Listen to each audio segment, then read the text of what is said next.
Olá, povo de Deus, seja muito bem-vindo a este nosso primeiro podcast da Divina Fé. Eu sou o Guilherme Caled. Estamos iniciando esse projeto para aprofundarmos cada dia mais na presença de Deus, aprender o que a Santa Igreja nos fala e podermos caminhar sempre buscando a Deus, a nossa Mãe Maria e os ensinamentos que a Santa Igreja nos dá. Quero que você sente aqui conosco nessa mesa, convide amigos, divulgue esse nosso trabalho para que mais pessoas também possam crescer junto de nós. Hoje nós trazemos um tema que parece um tema simples, né? Mas é um tema que abrange não só as pessoas que estão iniciando agora, mas também aqueles que já estão na caminhada. E para abordarmos o tema, nós trazemos aqui uma pessoa especial, que é um sacerdote querido da nossa diocese, o nosso querido Padre Carlos Magno. Padre, seja muito bem-vindo. Obrigado. O microfone é do senhor, se apresente para quem ainda não conhece. Sou o Padre Carlos Magno, né? Como ele disse, da Diocese de Petrópolis. Atualmente sou administrador paroquial da paróquia Nossa Senhora da Guia, que fica no distrito de Mauá, em Magé, da cidade de Magé. Sou administrador lá há 2 anos. Também sou coordenador diocesano da catequese, né? E gosto também de evangelizar e trabalhar com as redes sociais, né? No Instagram principalmente, mas tem um canal no YouTube com um curso básico de teologia. Está um pouquinho parado, né? Tem que movimentar um pouco mais ele ao canal YouTube, mas gosto também de trabalhar nessas áreas, né? Dessas áreas da internet. Sim, é importante porque é o caminho que a gente consegue evangelizar mais longe, né, Padre? E para a gente começar o nosso tema de hoje, como viver uma vida de santidade no seu dia a dia. Uhum. É possível, Padre, viver essa vida de santidade? Né? Por que nós, né, devemos querer viver esta vida de santidade? Isso. A carta aos Hebreus nos diz que sem santidade ninguém verá a Deus. Então, quem verá a Deus no céu? Os santos. Então, aqui nós temos uma motivação primeira, né? Nós queremos ver a Deus. Se nós estamos indo à igreja, se nós estamos buscando os sacramentos, é porque nós queremos ver a Deus. Que essa vida vai passar e nós queremos ser felizes no céu. Então, a santidade é para aqueles que querem ir para o céu. Se a pessoa não quer ir para o céu, ela não vai buscar a santidade. Mas se ela quer ir para o céu, ela vai buscar a santidade. E a santidade, de uma maneira muito simples, mas ao mesmo tempo muito profunda, é a nossa união com Deus. Quando aparece aquele rico perto de Jesus e fala assim: bom mestre, o que eu devo fazer para ganhar a vida eterna? O que eu devo fazer para ser salvo? Jesus assim: vai e cumpra os mandamentos. E ele disse: Jesus, isso eu já faço. Jesus falou assim: mas o que eu tenho que fazer para ser perfeito? Ou seja, o que eu preciso fazer para ser santo? Perfeição na Bíblia é sinônimo de santidade. Deus é perfeito, Deus é santo. Jesus disse: sede perfeitos como eu e o Pai somos perfeitos. Então, ele não queria somente ser salvo, ele queria ser santo. O que eu devo fazer para ser salvo? Vai e cumpra os mandamentos. O que eu devo fazer para ser santo? Aí Jesus falou assim: vai, vende tudo o que tens, dá aos pobres, vem e segue-me, terá um tesouro no reino dos céus. Então, ali naquele evangelho, Jesus já faz uma distinção entre ser salvo e ser santo. Há um caminho a ser percorrido, né? Então, dito isso, a primeira coisa que nós temos que fazer para sermos santos é buscar ser salvos, primeiramente. E para sermos salvos, temos que cumprir os mandamentos. Aqui nós vemos que a maioria dos cristãos, dos católicos, param por aí. Padre, eu sou uma pessoa boa. Eu não mato, eu não roubo, eu vou à missa todo domingo. Tudo bem, você pode ser salvo, mas não quer dizer que você vai ser santo. Você não vai atingir a máxima perfeição que Deus espera de nós e que Ele nos dá a graça para atingir. E como que eu viro a chave? Quando eu compreendo que a santidade é a união da minha alma com Deus. Eu quero me unir com Deus, eu não quero só deixar de pecar. Eu não quero somente ser uma pessoa boa, eu quero ser santo. Aí nós viramos a chave. Que não é somente deixar de fazer, mas começar a fazer.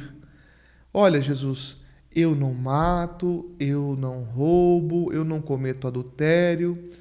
Aí Jesus diz, tá, mas vai e vende. Agora você vai começar a fazer as coisas. Inclusive, embora haja essa distinção pedagógica, muitas pessoas só conseguem abandonar o pecado quando elas começam a fazer algo. E fazer algo não significa trabalhar na pastoral A ou trabalhar na pastoral B. Como que eu vou deixar de ser egoísta? Começando a praticar a caridade.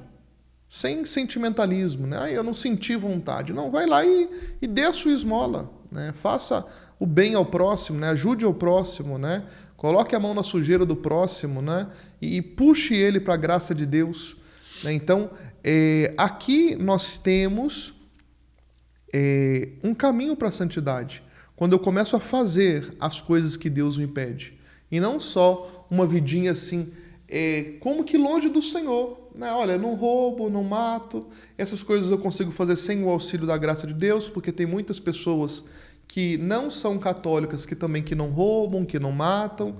É como se estivesse ainda no campo muito horizontal. Agora eu vou procurar um campo mais vertical, para mim ir para o céu, para mim crescer nas virtudes, crescer na sabedoria divina e, de fato, ter uma intimidade com o Senhor. Vale ressaltar que a santidade não é um processo de melhoramento pessoal, como se fosse uma espécie de coach espiritual, né? Vamos nos melhorar aqui, quer ver? Agora eu não fico mais com raiva, etc. Não, pelo contrário. É quando a gente morre para Cristo viver em nós, como diz Paulo. Não sou eu que vivo, é Cristo que vive em mim. Isso é a santidade, querer que Cristo viva em nós. Então, aqui nós temos uma gama de possibilidades que, a partir daí, né, respondendo a sua pergunta, eu vou ser Cristo aonde eu estiver. E, para mim ser Cristo, eu não preciso necessariamente de uma indumentária religiosa, né? Para mim ser Cristo no meu trabalho, eu vou ter que trabalhar no podcast de batina, né, para o pessoal saber que eu sou católico, né? Ou se for mulher, eu vou me vestir de freira, para as pessoas ter certeza que eu sou católico. Não. As pessoas vão saber disso a partir da maneira com a qual eu me relaciono com aquilo que é a minha obrigação. Porque várias vezes no Evangelho e no Novo Testamento nós vemos que os cristãos, os católicos, faziam aquilo que era sua obrigação de Estado, né? E eram exortados a fazer a sua obrigação de Estado naquilo que não ia contra a lei de Deus e nem contra a razão, né? Se o Estado está mandando eu cometer idolatria, isso eu não vou fazer, porque vai contra a lei de Deus. Se me pede algo que é contra a razão, eu também não vou fazer, porque vai contra a lei natural. Então, eu vou obedecer ao Estado, aos meus superiores, naquilo que não vai contra a lei de Deus e a razão. Então, por exemplo, se eu sou um costureiro ou uma costureira, né, como que naquele meu ambiente de trabalho eu vou ser santo? Eu vou ficar rezando o tempo todo? Não, porque não tem como, oração é diálogo, não tem como eu conversar com uma pessoa e ao mesmo tempo fazer algo, né? Eu vou fazer aquilo bem feito. Por exemplo, eu vou tirar as medidas certas, eu vou cobrar um preço justo, né, para a minha sobrevivência com maneira digna, mas também para a pessoa. Se eu tiver funcionários, eu vou pagar a eles um preço justo, eu vou cumprir os prazos que me são pedidos, né? Tudo aquilo que está no campo das virtudes humanas. Mas se fosse somente isso, a santidade estava ainda de uma maneira horizontal. O que nós fazemos para sermos santos no nosso trabalho? É a oração que nós fazemos de entrega do trabalho antes, durante e depois do serviço. Então, é necessário que eu tenha um plano de vida espiritual. Eu não posso ser somente um viciado em trabalho e dizer que ali eu estou sendo santo. Olha, eu trabalho 20 horas por dia. Mas você é casado? Então, parte da sua santidade está em cuidar da sua esposa e cuidar dos seus filhos. Ser provedor da casa é uma parte da sua vocação. Você é católico? Sou. Então, você tem que rezar todos os dias. Então, assim, é a oração e a vivência da vocação que vai dando a alma ao trabalho para que o trabalho se transforme em uma escada de santificação para mim. Aqui está a santidade no trabalho. E qual que é a grande dificuldade nos dias de hoje? Há um pensamento medieval, repetido por muitos santos, doutores, teólogos, que é: a graça supõe a natureza e a aperfeiçoa. O que significa isso? Um dia eu era um leigo, o bispo fez uma oração sobre mim, impôs as mãos, eu me tornei diácono. Alguns meses depois, ele ungiu minhas mãos, também impôs as mãos sobre mim e ele me ordenou sacerdote. Eu sou homem, e ele fez essa oração que me comunicou a graça e me transformou em sacerdote. Se o bispo fizesse o mesmo ritual, com as mesmas orações, a um cachorro, te pergunto, o cachorro se transformaria em sacerdote? Não. Mas o bispo tem o poder de comunicar a graça, não tem? Sim. Por quê? O cachorro não tem a natureza necessária para receber a graça da ordenação sacerdotal. Ou seja, Deus quer nos dar a graça para nos fazer santos. Mas se nós não melhoramos o nosso caráter, a nossa natureza humana, a graça de Deus vai nos ajudar e nos aperfeiçoar só até onde nós chegamos. Por isso, esse tema da santidade no trabalho, ele é muito caro, Foi uma inspiração e uma novidade na igreja que São José Maria Escrivá trouxe para a doutrina espiritual, para o arcabouço espiritual da igreja, essa santidade no meio do trabalho. E os seus 3 livrinhos mais famosos, que é Caminho, Sulco e Forja, o primeiro deles é Caminho, e o mais famoso deles é o Caminho. E o Caminho, que são pontos de meditação, o primeiro livro é só sobre o caráter humano. Então, a santidade, ela é forjada em cima da natureza humana. Então, eu tenho que, algumas coisas, melhorar humanamente, a graça vai me ajudar nisso também, lógico, para que eu alcance a santidade. Então, tudo que eu falei da costureira aqui são virtudes humanas, mas que a graça vai aperfeiçoando. Se eu não tenho um mínimo de virtude humana, eu não vou alcançar a santidade. Um outro exemplo que eu posso dar, que talvez fique até mais claro, Se eu sou um neurologista, um neurocirurgião, nós sabemos que é a parte mais delicada no corpo humano para se fazer uma cirurgia, Então, se eu sou um neurocirurgião e quero ser santo, além desses compromissos de chegar no horário, ter um preço justo, etc., etc., que são os mesmos da costureira, mas esse exemplo também se adequa à costureira também, cada um aplica a própria profissão, eu vou querer e devo querer estudar cada vez mais na minha área para que eu seja o melhor na minha área. É uma maneira que eu vou alcançar a santidade. Olha, Deus me deu a graça, através da sua providência, que eu estude, que eu seja médico, que eu seja neurocirurgião. Então, eu vou querer ser o melhor dentro da minha área. Fazer congressos, participar de aprofundamentos, para que eu faça cada vez melhor isso que eu estou fazendo. Como eu disse que a costureira também, ela pode estudar. Ela pode, não, eu vou querer estudar para ver qual tecido que é melhor, qual tecido dura mais, qual tecido não perde a cor. Não, eu vou querer ser o melhor na minha área. Não para competir com os outros, para não entrar nessa mentalidade capitalista do trabalho. Não, eu vou querer ser o melhor para me ganhar mais. Não. Eu vou querer ser o melhor para que eu possa exercer melhor o meu trabalho e assim servir melhor os outros. Porque na medida em que eu estudo, eu estou servindo melhor os outros. Seja o costureira, o alfaiate, o neurocirurgião, a dona de casa, o contador, o advogado. Na medida em que eu estudo mais, eu vou estar servindo melhor os outros. O senhor abordou esse tema muito interessante, né? E falou sobre São José Maria Escrivá, e a gente vai abordar mais à frente, que a gente quer conhecer mais, né? Sobre esse grande santo da igreja. Mas, assim, que não fique confuso para as pessoas, assim, a questão da santidade. Quando o senhor falou, né? Não adianta ser só bom como o jovem foi. Que tem muita gente que acha realmente que assim, não, eu vou à igreja, isso basta. Eu participo dos sacramentos, isso basta. E não é. Qual é o sinal da igreja?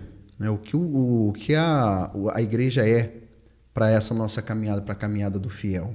Isso. A igreja, né, é o corpo místico de Cristo. Se a santidade é que Cristo vive em nós, nós podemos falar por analogia que a santidade é quando a igreja dos santos, ela vive melhor em nós, né? E a fonte da graça de Deus, que nos faz passar deste mundo natural, horizontal, para o mundo vertical, né, para o céu, a fonte da graça de Deus nos vem através da igreja, principalmente através dos sacramentos. O Catecismo da Igreja Católica diz que os sacramentos são sinais visíveis da graça invisível de Deus.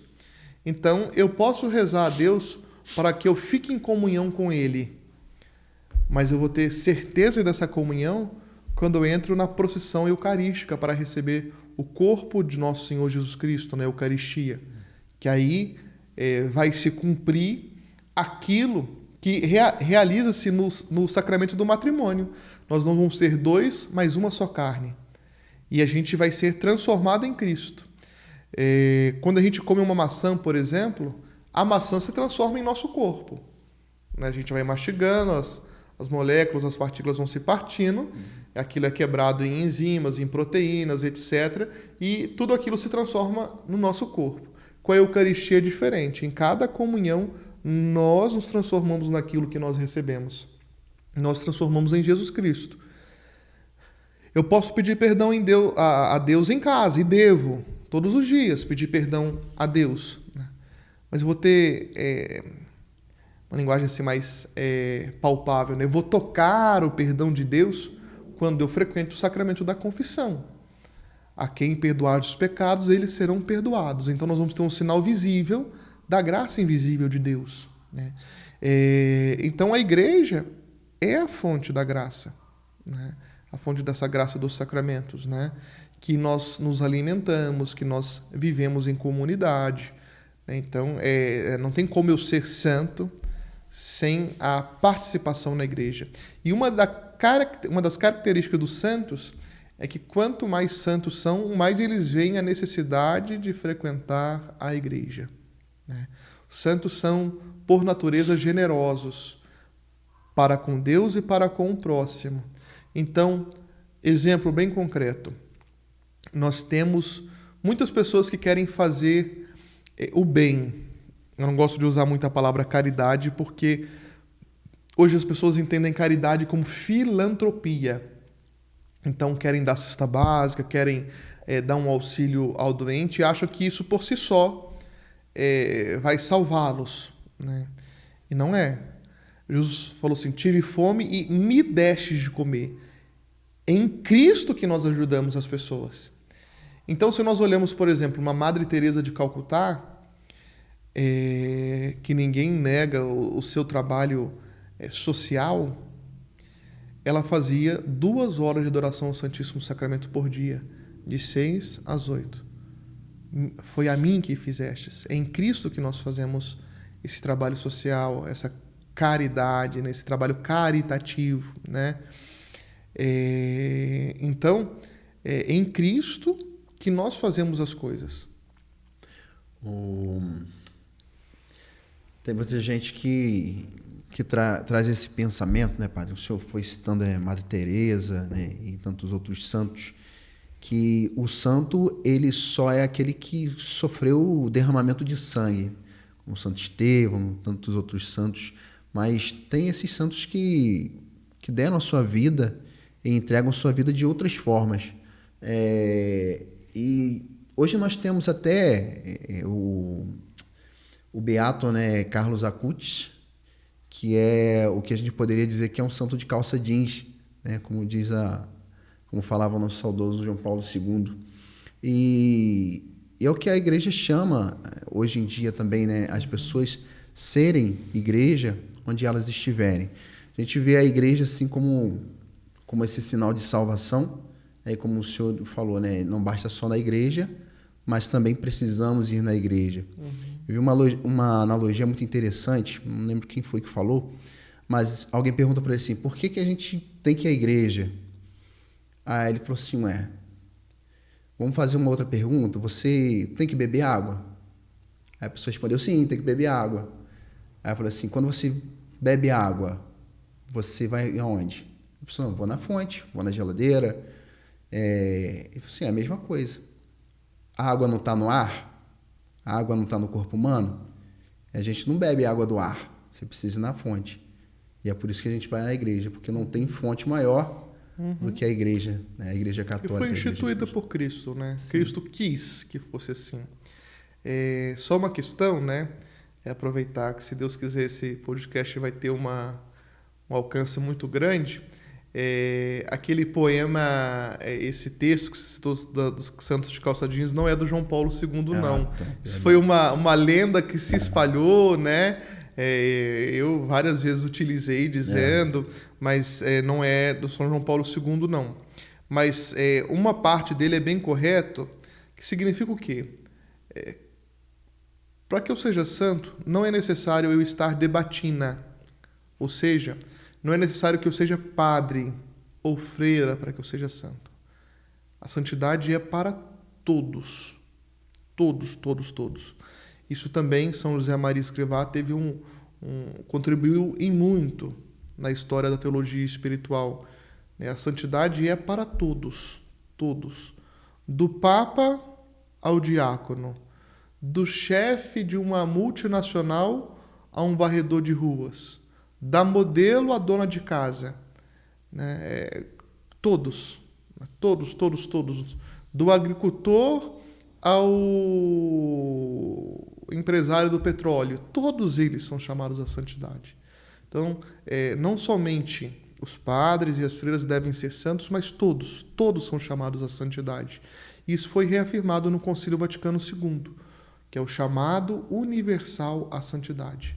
Todos os homens e mulheres são chamados pelo batismo a viverem a plenitude desse sacramento que é a santidade, que é a filiação divina. Que pelo batismo nós nos tornamos filhos de Deus e pela busca da santidade nós nos configuramos com Ele, né?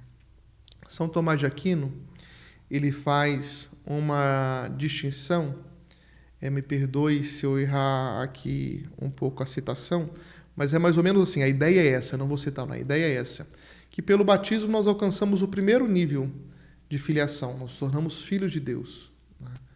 Nós entramos no novo povo de Deus, nós fazemos parte desse novo povo de Deus. Se no judaísmo o sinal que marcava a entrada de um homem, né, da comunidade judaica era a circuncisão no 8º dia de nascimento, então era criança ainda, quando marcava-se o início daquela criança na comunidade judaica. Para nós, no batismo, por isso que a gente batiza crianças também, né, que desde criança, colocar a criança no caminho do povo de Deus, né, dentro da comunidade dos filhos de Deus, a gente só progride nessa filiação na medida em que nós fazemos a vontade de Deus. Porque Jesus em tudo fez a vontade do Pai. Então, se nós queremos ser filhos de Deus de fato, não basta somente o batismo. O batismo é a porta de entrada. Nós precisamos fazer a vontade do Pai. Então, é um melhoramento, se eu posso dizer assim, a palavra não é boa, né? É um aperfeiçoamento dessa filiação que nós recebemos no batismo. O batismo levado à sua plenitude, né? Quando eu faço a vontade do Pai. né? Quando eu faço a vontade do Pai. E você dizia também a questão do derramamento do sangue, né? A igreja, lógico, coloca os mártires como os principais santos, né? Porque você tem um derramamento de sangue ali, como Cristo também derramou o sangue. Mas todo santo, de alguma maneira, viveu o martírio. Porque martírio é morte. E não existe santo sem mortificação, sem penitência, que não se penitencie ou que não teve uma vida penitencial. Então, de alguma maneira, todos os santos viveram isso que Paulo disse. Não sou eu que vivo, ou seja, eu já morri. É Cristo que vive em mim. Preciso morrer a cada dia para Cristo viver em mim. O homem velho precisa morrer para que Cristo viva em mim. Doar a vida é o trabalhar para Deus, né? Acho que Dom Bosco falava que trabalhar para Deus é... Trabalhe para Deus para ganhar o paraíso. Uhum. Então, assim, é esse trabalhar, né? E como que a gente pode, padre, principalmente quem ingressa agora, a pessoa às vezes fica meio desorientada, né, no que fazer, quais são os caminhos? A igreja dá algum caminho, alguns pontos de observação para o cristão, para que ele possa alcançar essa santidade de vida? Eu acredito que, assim, muita gente tem até pouco conhecimento sobre a direção espiritual, que é uma ferramenta. Às vezes a pessoa procura o padre só para confessar, mas não procura muito padre por uma direção espiritual. Quais são as ferramentas que a igreja pode apresentar para essas pessoas? É interessantíssima a sua pergunta. Hoje nós temos uma popularização da direção espiritual. E isso acaba desanimando muitos padres de atenderem direção espiritual, porque a pessoa fala assim, padre, eu quero direção espiritual, mas na verdade ela não quer direção espiritual, né? É que ela escutou alguém dizendo da importância da direção espiritual, que eu tenho meu diretor espiritual, e ela também preciso ter, né? Nós tivemos muitos santos, né, talvez a maioria deles, que não tiveram essa figura do diretor espiritual. Então, eles teve a figura de um formador, de um mestre de noviços, de um outro santo que trocava cartas com ele, etc., né? Antes de procurar a direção espiritual, a primeira coisa que a pessoa tem que fazer é viver bem os sacramentos. Você não precisa de um diretor espiritual para dizer que você tem que ir à missa dominical.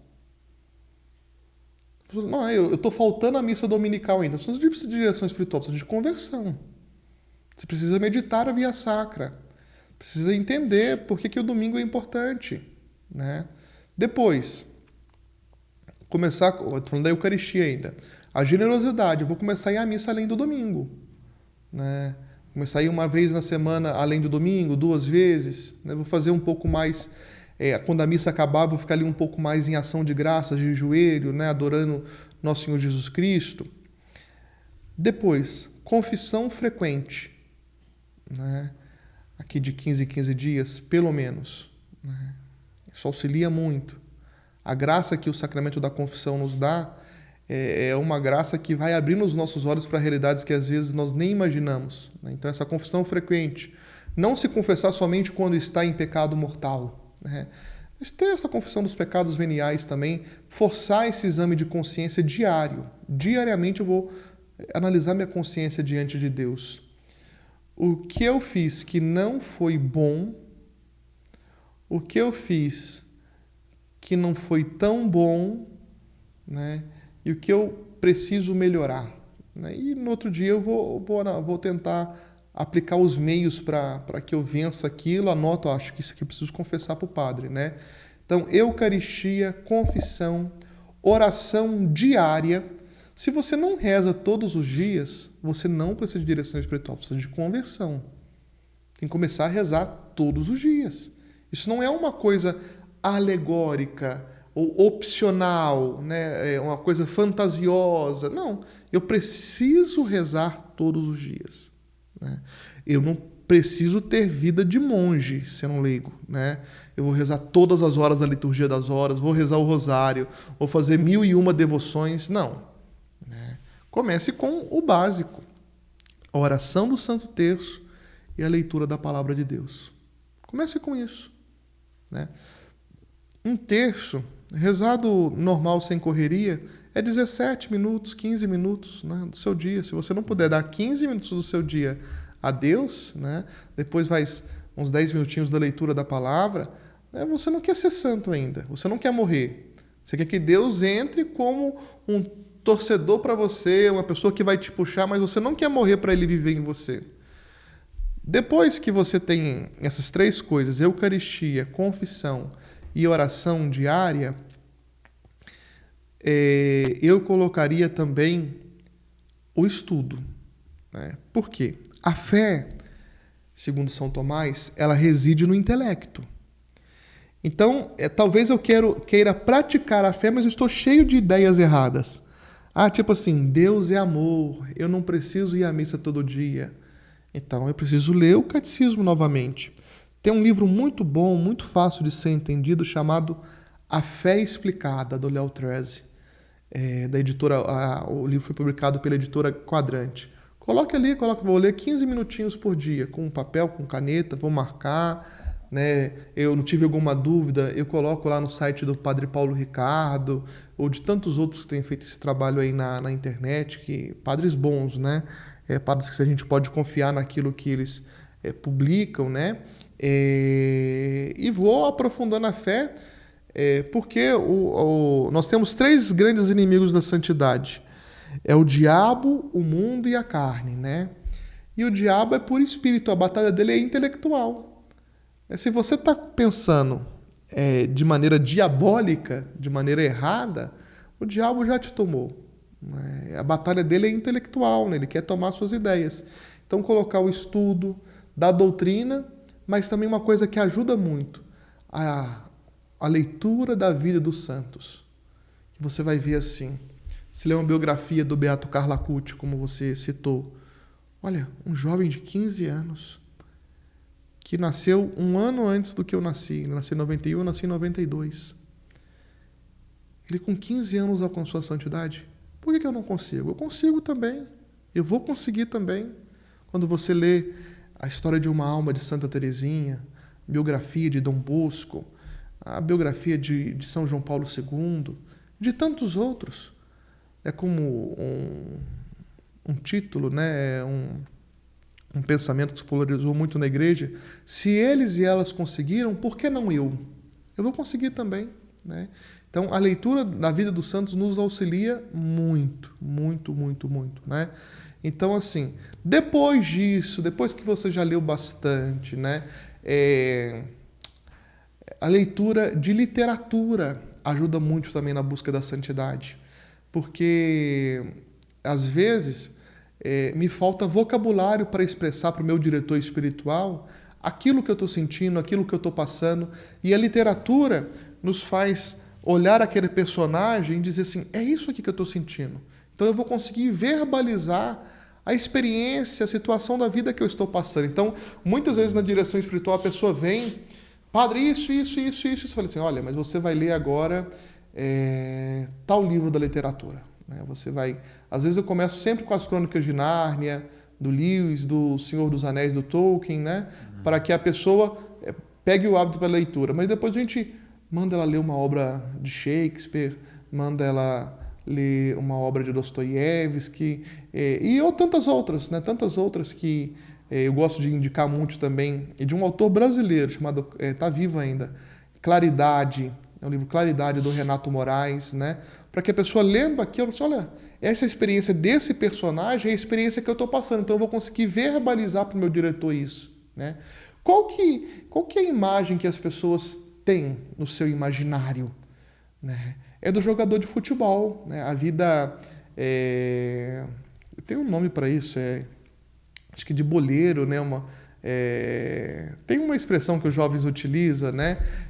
Para isso. É isso que estão no meu imaginário. Eu vou jogar bola, os homens, né? Eu vou ter um carrão, vou ter um mulherão ou várias mulheres. Não, eu tenho que regar o meu imaginário com a leitura da palavra de Deus, que ele também tem muitos heróis da nossa fé, né? Com a leitura da vida dos santos e com a literatura também, né? Com a literatura.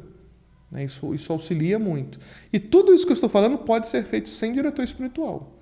Depois disso, que você tem um arcabouço melhor, etc., você procura a direção espiritual. A direção espiritual é para quem de fato quer ser santo.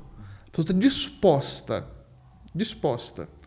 Eu já atendi pessoas e atendo pessoas que andam quilômetros para ir na direção espiritual. 200 quilômetros vai lá fazer direção espiritual. Então você vê que a pessoa tem um sacrifício para fazer. Né? Ela vê a necessidade e fala assim, eu quero receber essa orientação. Né? A pessoa, e assim vai, a direção espiritual é 20, 30 minutos no máximo, né? Eu não deixo passar disso, senão vira uma conversa sem fim, né? No começo, às vezes, até demora um pouquinho mais as primeiras, mas depois 15, 20 minutos, meia hora. A pessoa anda 200 km de carro para fazer essa pequena orientação, porque ela viu uma necessidade. Hoje as pessoas querem com muita facilidade. Padre, o senhor não atende online? Não, não atendo. Tem alguns que eu atendo, assim, depois da pandemia, a gente pegou esse ritmo, mas que estão bem longe de onde eu estou. Os outros não tem que fazer. Se eu vejo necessidade, o próprio ato de ir fazendo esse sacrifício todo, né, já me ajuda espiritualmente. Porque vai ser recompensado uma pessoa que se sacrifica, né, para enfrentar 2 horas de ônibus. Tem pessoas que vão de ônibus, né? E a gente sabe que as nossas frotas de ônibus são todas ruins, horários ruins. A pessoa que faz esse sacrifício todo, isso não vai sair sem recompensa de Deus. Deus vai abençoar, a pessoa vai crescer, né, espiritualmente, porque ela fez o sacrifício. Hoje as pessoas querem ser santas sem fazer o sacrifício. Sem fazer o sacrifício. A obra sem a fé é morta, né? Isso. A fé sem a obra é morta.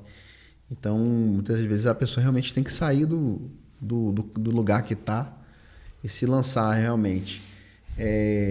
O senhor citou, né, o Caminho dos Santos, falou sobre a oração também, a participação dos sacramentos. Mas assim, a gente sabe que tem uma gama, assim, são vários santos e cada um com uma característica diferente. Mas existem características que são comuns a todos os santos? O amor a Jesus Cristo. O amor a Jesus Cristo. Ver o Cristo no próximo, né? O amor a Jesus Cristo se dá também nesse segmento. Padre, eu queria que o senhor já falou um pouquinho sobre ele, mas não tem como a gente, sim, falar sobre o serviço oferecido a Deus, né, como uma santificação, sem falar de São José Maria Escrivá. Eu queria que o senhor falasse um pouquinho sobre ele, né? Muitas pessoas ainda não conhecem qual era o carisma dele, e também sobre a obra, né, da Opus Dei que ele deixou para a gente. Isso. São José Maria Escrivá, ele era um padre diocesano e no dia 2 de outubro de 1928 ele recebeu esse dom de Deus, esse carisma da fundação do Opus Dei, né, que significa obra de Deus. Muitas pessoas conhecem a obra via Dan Brown, né, por causa daquele livro O Código da Vinci, entre outras acusações que ela recebe aí no meio midiático, etc. Mas São José Maria Escrivá, ele foi e é um instrumento de Deus para a Igreja nos dias de hoje.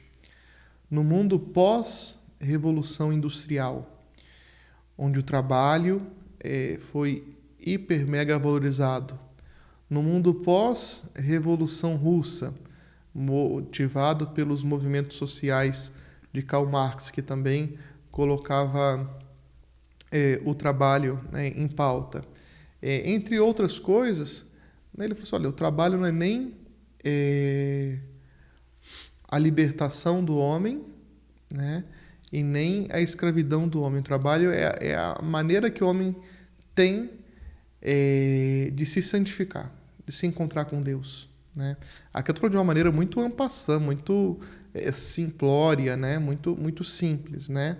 E ele começou a encontrar jovens, primeiramente somente jovens rapazes, universitários, né?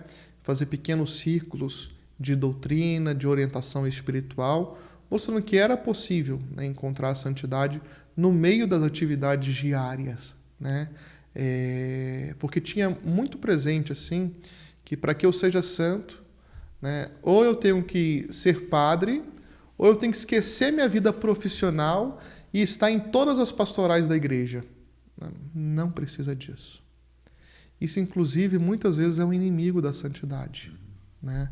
Eu vejo assim, quantas pessoas estavam despontando na vida espiritual, crescendo na fé, no amor ao nosso Senhor Jesus Cristo, crescendo em virtude. Aí nós, padres, né? Eu tento não fazer isso, mas é uma tentação, né? Ver aquela pessoa boa e transforma ela em ministro da Eucaristia, né? Aí enche a pessoa de reuniões, assembleias sem fins, etc, etc, etc, etc, né? A gente tira a pessoa do mundo profissional, não poucas vezes tira a pessoa até da vida familiar para que ela fique dentro da igreja. A santidade vislumbrada por São José Maria Escrivá, dentro do carisma do Opus Dei, né, era uma santidade de um movimento mais para fora. Eu vou ser santo no mundo, sem ser mundano, né? O mundo é meu campo de apostolado, não é dentro da igreja. Tem pessoas que têm vocação para ser ministro da Eucaristia, para estarem dentro das pastorais, dos movimentos, né? São José Maria Escrivá, ele dizia que a obra ela precisa de uma humildade pessoal e uma humildade coletiva. Nós somos uma partezinha da igreja, ele dizia, uma parte da igreja, de pessoas que têm a vocação para se santificar no meio do mundo. Outras têm a vocação para se santificar no meio da igreja, né? Então, às vezes, a obra não é muito compreendida por causa disso, né? Porque muitas pessoas estão viciadas nesse ambiente eclesiástico, né? E acham que a igreja é quase que um clube da Luluzinha, que tem a sua linguagem própria, que tem a sua maneira de ser própria, né? São José Maria Escrivá não queria isso para os seus filhos, né? Queria que nós fôssemos santos, principalmente aqueles que trabalham na universidade, nos escritórios, no meio do mundo, né? Que ali eles fossem santos, né? Através de um plano de vida, né? De oração, de vivência dos sacramentos, de aprofundamento na doutrina. Tanto é que os leigos que frequentam o Opus Dei, eles não costumam usar, não é que seja proibido, nada disso, nada disso. Eles não costumam usar sinais religiosos exteriores, né? Olha, para as pessoas saberem que eu sou santo, que eu sou católico, eu vou trabalhar como advogado, mas com uma camisa de São Miguel Arcanjo, para que as pessoas tenham certeza que eu sou católico. Não é isso, as pessoas vão saber que eu sou católico na medida em que eu faço bem o meu trabalho, né? Na medida que eu vivo bem a minha vocação, né? Então, mas tem um outro que vai trabalhar de camisa de São Miguel Arcanjo. Mas aí é outra vocação. A vocação da obra não é assim. É daquelas pessoas que querem se santificar no meio do seu local profissional. Por isso que o apostolado da obra com homens crescem muito, porque muitos homens olham para esse ambiente da igreja e acham um ambiente muito carola, assim, muito de beata, né? Que é bom também, a gente que é padre diocesano, a gente gosta também, né?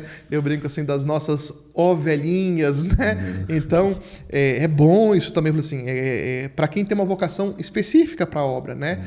E quando eles veem um Opus Dei assim, nossa, aquele médico ali é do Opus Dei, né? Ele fala tão bem, ele consulta todo mundo, ele atende bem, etc. Mas ele não tem aquele perfil das pessoas que frequentam a igreja, né? Não é que degrinem também, lógico que não, né? A imagem da igreja, né? Logicamente não. Ele dizia que a gente não pode levar no nosso porte exterior nada que desabone a fé em Deus, etc, etc, etc, né? Então, assim, essa humildade coletiva. Nós somos uma parte da igreja, uma partezinha bem pequena, né? Aqueles que frequentam, né? Uma parte bem pequena que tem esse carisma de santificação no meio do mundo. Tem uma frase de São José Maria Escrivá que eu acho muito, assim, peguei para mim, que é aquela: serve 1000 apostolado, é casto, mas não estuda, não serve se não muda. A formação profissional é obrigação grave entre nós. Essa frase, primeira vez que eu ouvi, assim, ela cravou e gravou. Assim, como é importante essa formação profissional para o modo de santificar, né, o nosso trabalho, aquilo que a gente está fazendo.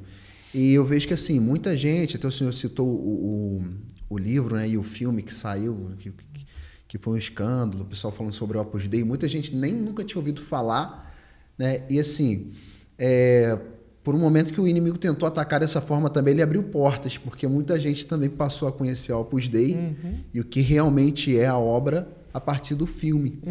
E onde que a gente consegue hoje, padre, encontrar esses núcleos, esses grupos de estudo, esses recolhimentos? Olha, o melhor caminho para conhecer o Opus Dei, entra no site da obra, né? Lá tem assim centros masculinos, os endereços onde tem, no Rio de Janeiro tem, por exemplo, aqui no estado do Rio, se você for homem, que são apostolados distintos, né? Tem o apostolado de homens e o apostolado de mulheres, né? E os centros femininos, lá tem o endereço, o telefone. Entre em contato por ali, né?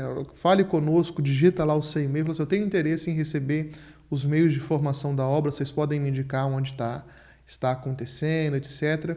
Aqui na nossa diocese de Petrópolis, tem apostolado em Petrópolis, tanto feminino como masculino, e em Teresópolis também tem tanto masculino, tanto feminino, tem esse apostolado, né? E hoje tem muita coisa online. Mas a primeira coisa eu acho que é ler os livros de São José Maria Escrivá. Começar com caminhos, são pequenos pontos, né? É um parágrafo, 3 linhas, uma linha só às vezes, 3 palavras às vezes, né? Você vai ler, como você falou, são palavras que marcam o nosso coração, enchem a nossa alma, né? Então, começa por ali. Nada melhor do que ir no fundador, né? Embora ele dizia que ele era o fundamento sem fundamento, né? O fundador sem fundamento, né? Comecem por ali. Nada melhor do que ler os livros de São José Maria Escrivá, ir no fundador para beber ali daquilo que Deus colocou no coração dele e ele tão bem, tão generosamente espalhou pelo mundo. Padre, muito obrigado pela sua presença aqui, foi riquíssima para nós. Esperamos contar com o senhor mais vezes. Se Deus quiser. Mais assuntos, né? Que nós temos tanta coisa para tratar sobre a igreja.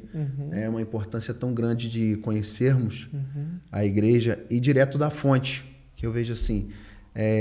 Hoje na internet a gente tem muita coisa. Mas tem muita coisa boa, mas também muita coisa ruim que desvirtua.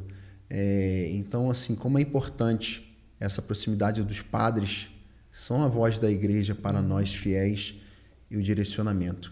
Quero agradecer muito o senhor. Contamos com a sua presença aqui mais outras e outras vezes. E deixo a palavra para o senhor, se quiser dar algum recado, cumprimentar o pessoal. Olha, o que eu vou falar aqui agora pode parecer um tanto quanto estranho, mas nós estamos vivendo tempos muito difíceis no mundo, né? Vendo aí mudanças de paradigmas muito grande. O mundo mudou muito nos últimos 15 anos, de uma maneira muito rápida. O mundo está em crise, né? Mas a barca de Pedro, né, que navega pelas águas deste mundo, ela não está numa bolha. Às vezes, o barco, quando é levado de um lado para o outro, acaba respingando um pouco dessa água dentro da igreja e trazendo um pouco da crise do mundo para a crise dentro da igreja, que está em crise desde a sua fundação, né? Mas como nós estamos aqui, é a crise que nós estamos passando hoje. Então, tudo em volta induz, né, à desesperança, ao desespero. Tudo em volta induz à loucura, né, o sentimento de eu quero desistir, não quero ficar na igreja mais. Ao mesmo tempo, há muitas pessoas despertando para uma vida espiritual séria, para uma vida intelectual séria, que são sinais de esperança, sinais que a graça de Deus continua agindo. E qual que é o segredo da perseverança? O segredo da perseverança é você querer ser santo. Querer ser santo. Ser obstinado com isso. Eu quero. Custe o que custar. Mesmo que isso custe o meu nome, mesmo que eu seja cancelado, né? A cultura do cancelamento, isso acontece dentro da igreja também, né? Basta você dizer que você pode ir para a academia todo dia. Sua família não vai dizer nada. Mas se você falar assim, eu vou à missa todo dia, acabou. Às vezes acabou dentro da própria paróquia.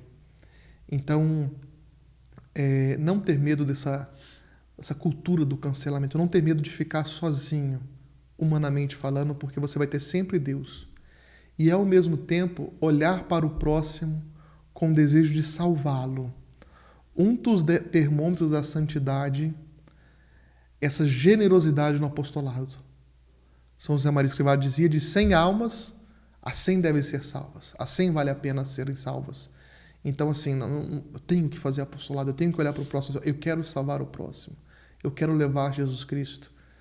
Como muitos que vieram antes de nós. Então, vivam bem os sacramentos. Rezem todos os dias. Leiam a palavra de Deus.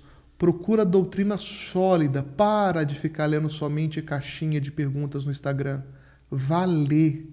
Lê mesmo o Catecismo da Igreja Católica. Da primeira página à última. Lê, como eu disse, a Fé Explicada, do Léo Treze, a Vida dos Santos. Né? Lê literatura e aprofunda. E persevera. Seja teimosamente santo. Não vou me deixar abalar. Eu vou continuar buscando a santidade, porque sem santidade ninguém verá a Deus. Bom, gente, foi demais, né? Muito obrigado pela sua presença, que você possa divulgar e compartilhar esse nosso podcast. E vem aqui caminhar com a gente sempre, né? Porque aqui a gente busca o que Deus quer para nós, né? E como diz São Felipe Neri, né? Eu prefiro o paraíso. Então, que a gente possa buscar na fonte verdadeira que vai nos levar a esse caminho. Começar é de todos, perseverar dos santos. É uma frase também de José Maria Escrivá. Deus abençoe. Até o nosso próximo podcast.